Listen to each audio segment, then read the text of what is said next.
ছোট্ট এই দোয়াটি 40 বার পড়লে আপনার জীবনের সমস্ত অভাব দূর হবে এবং মুহাদ্দিসিনরা বলছেন অকাল্পনিক রিজিক অথবা গুপ্তধন আল্লাহ সুবহানাহু ওয়া তাআলা আপনাকে প্রদান করবে। গুপ্তধন, এবং আল্লাহ বলছেন পৃথিবীর মধ্যে যত খাজানা আছে, মাটির নিচে স্বর্ণের কলস আছে না নাই?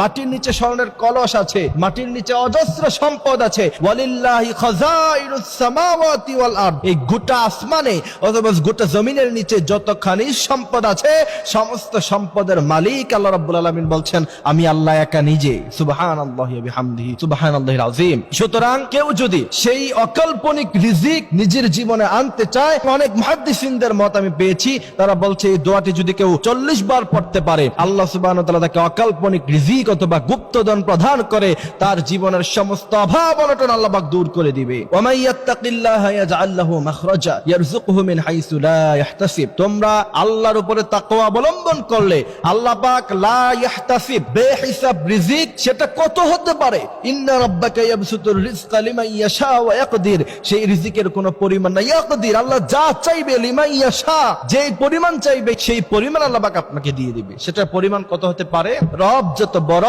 তার পরিমাণও তত বড় হয়ে যাবে। সুবহানাল্লাহি ওয়া বিহামদিহি সুবহানাল্লাহিল আযীম। তবে এই ছোট্ট দোয়াটা আমি আপনাদেরকে বলে দিচ্ছি, এই দোয়াটা পড়ার টাইম হলো ফজরের আযানের পরে সাথে সাথে মসজিদে আসতে হবে। ফজরের সুন্নত পড়ার পরে, ফজরের নামাজ পড়ার আগে 40 বার পড়বেন ইয়া হাইয়্যু ইয়া কাইয়্যুম লা ইলাহা ইল্লা আনতা বিরহমাতিকা আস্তাগীস। আমি আবারো বলছি দোয়াটি, ইয়া হাইয়্যু ইয়া কাইয়্যুম লা ইলাহা ইল্লা আনতা বিরহমাতিকা আস্তাগীস। আপনি বিশ্বাসের সাথে যদি আপনি দোয়াটি পড়তে পারেন, আপনি অল্প কিছুদিন আমল করে দেখেন যে আপনার জীবনে উন্নতি হচ্ছে কিনা। তবে সেই উন্নতি পাওয়ার জন্য হারাম খাওয়া আপনাকে ছেড়ে দিতে হবে আজীবনের জন্য। আপনি হারামও খাচ্ছেন, দোয়াও করছেন, আল্লাহ পাক সেই দোয়া কখনো কবুল করবে না। অনেকেই বলে যে হুজুর আপনাদের দেয়া অনেক আমল করি কিন্তু কাজ হয় না। আপনাকে আগে দেখতে হবে আপনি 5 ওয়াক্ত নামাজ পড়ছেন কিনা, আপনি হালাল খাচ্ছেন কিনা, আপনি অন্যের হক মেরে খাচ্ছেন কিনা, এই সব কিছুগুলো দেখতে হবে। আপনি যদি অন্যের হক মেরে খান তাহলে তা আপনার দোয়া আল্লাহ সুবহানাহু ওয়া তাআলা কখনো কবুল করবে না। এটাও তো একটা মূল পয়েন্টের মধ্যে অন্তর্ভুক্ত হয়। এই জন্য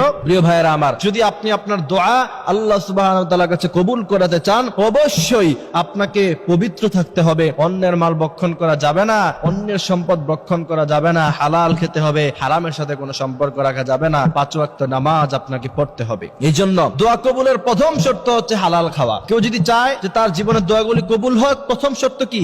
হালাল খাওয়া, নামাজ পড়া, হারাম থেকে বেঁচে থাকা। এবার আসেন, দোয়া আল্লাহ সুবহানাহু ওয়া তাআলা কবুল করে। বিশ্বনবী বলছেন আল্লাহ সুবহানাহু ওয়া তাআলার কাছে যখন তার কোনো বান্দা দোয়া করে, আল্লাহ বলেন উস্তুজিব, দোয়া কবুল। যখন কেউ গাড়ি চায় আল্লাহ বলেন উস্তুজিব, দোয়া কবুল। কেউ যখন বাড়ি চায় আল্লাহ বলেন উস্তুজিব, দোয়া কবুল। কিন্তু সব দোয়ার ফল আল্লাহ পাক দুনিয়াতে দেয় না, কিছু দোয়ার ফল আখিরাতের জন্য আল্লাহ পাক রেখে দেয়। কিয়ামতের বিভীষিকাময় দৃশ্যে মানুষেরা যখন হয়রান হয়ে যাবে, আল্লাহ পাক তার এমন অসংখ্য বান্দাকে ডেকে এনে বলবে যে বান্দা যাও, তুমি যে দুনিয়ায় দোয়া করেছিলা, গাড়ি বাড়ি চেয়েছিলা, তা দেই নাই, আজকে তোমাকে আমি আল্লাহ বিনা হিসাবে জান্নাত দিয়ে দিলাম। সুবহানাল্লাহি বিহামদিহি সুবহানাল্লাহিল আযীম। আল্লাহ পাক আমাদেরকে এই কথাগুলি বোঝার এবং এই আমলগুলি করার তৌফিক আল্লাহ আমাদেরকে দান করুক, বলেন আমিন।